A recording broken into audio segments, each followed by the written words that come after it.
What's good, Ravens family? Today we're going to talk about the Ravens' biggest strengths, their weakness, and an X factor. Again, this is Raven Space Daily, where you guys get to tell me what to talk about, and I talk about it. But you might ask, Jason, how do I get you to talk about something? Well, here is the answer, ladies and gentlemen.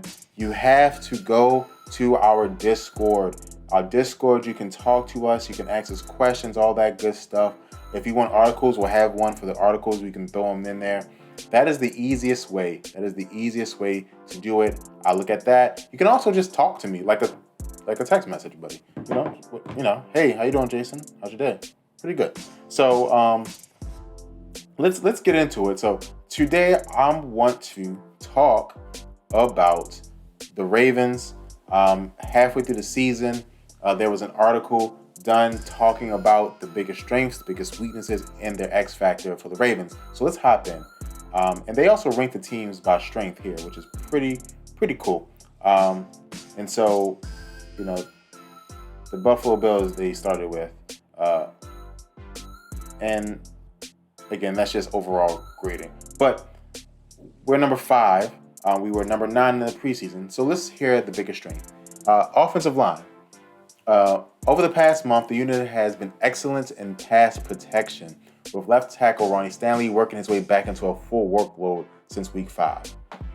And then here, you have a couple of highlights here. Before we get into that, though, I do want to talk about how great Ronnie Stanley has been. Ronnie Stanley has been excellent since he's come back.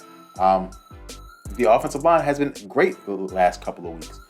And again, they're meshing together, right? There were some good decisions made on the offensive line, right? Again, it was a good decision to get Tyler Linderbaum to work into center, right? He's not perfect yet. He's not perfect. But over the next couple of years, as he gets stronger, he's going to be great. Right now, he's good. He's going to be great. Morgan Moses is great right now. Kevin Zeitler is very good right now. I don't think great. Ronnie Stanley is great in pass blocking, okay in run blocking, but just has been great as an overall piece as well.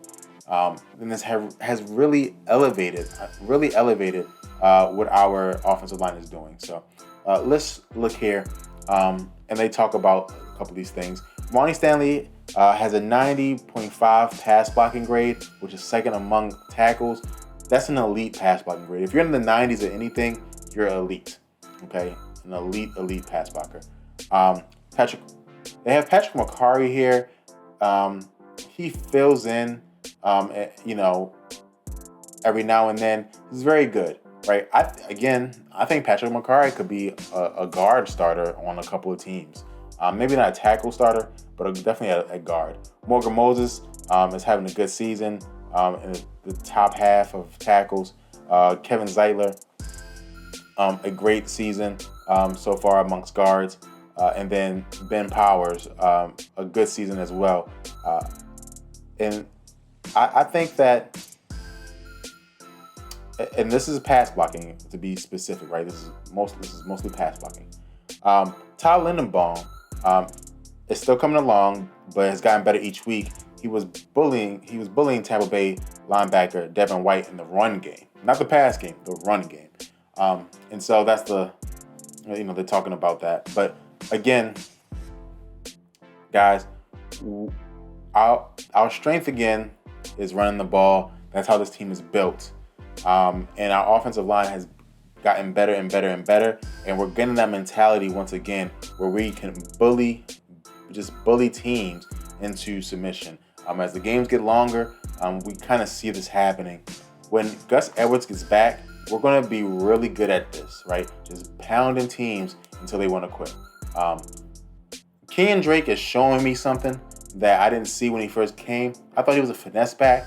He's taking contact, guys, and he's getting back up, and he's still keeping that same speed, right? A lot of running backs, after they run the ball 20 times at their speed, guys, they start to slow down a little bit. Not him, and so that's impressive. He likes it. Some people are just running backs in their heart.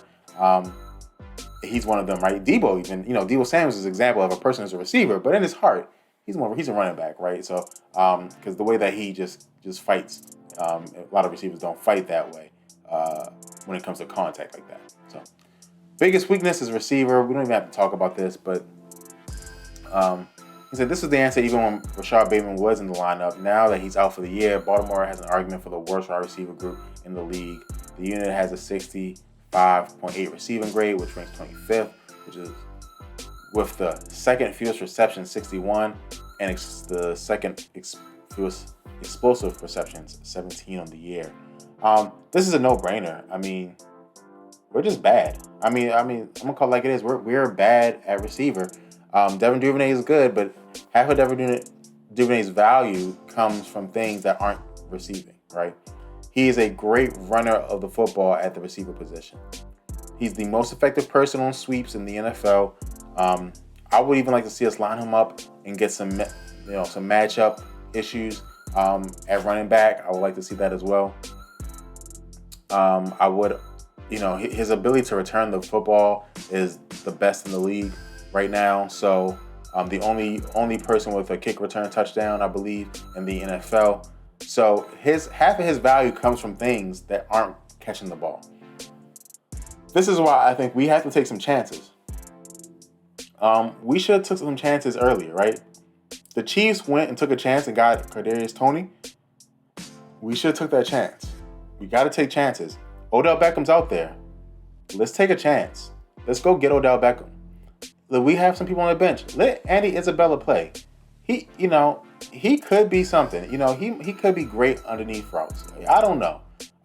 Give Robinson some more chances. Every time I see him play, he's flashing to me. Lamar missed him a couple of games against the Saints, but he was open. Against the Bucks, he was catching the ball and doing yards after catch. Give him some more opportunities because I think he might have some juice. So take some chances, give some of these other receivers opportunities. Duvernay's a mainstay. Throw the ball deep to Duvernay. Let him get a chance to stretch it because he has strong hands. He's shown that. We got Jackson, Deshaun. Throw it deep. Let this bad boy go. Lamar should be throwing it deep 3 times a game at least. And when I say deep, I mean over 40 air yards. Throw that bad boy. If it's not double covered, throw that bad boy. Okay? Deshaun Jackson is not Hollywood Brown, right? Duvernay is not Hollywood Brown. They got a little bit more size and strength in that. Now, not Jackson's, he's just so fast that he doesn't really have to do contested catches. But Duvernay, he will put it down. So throw that bad boy deep, and let's give our receivers some chances, I think. They're still not going to be great, but they'll have a chance. So. And then the X factor for the second half here, they say is rookie tight end Isaiah Likely. He may need to be a focal point of the offense on a week-to-week basis, not just when Mark Andrews is injured with the loss of Rashad Bateman. Baltimore needs any and all pass catches to step up. Likely has 6 receptions for 77 yards and a touchdown in Week 8 against Tampa Bay. That was his breakout game. So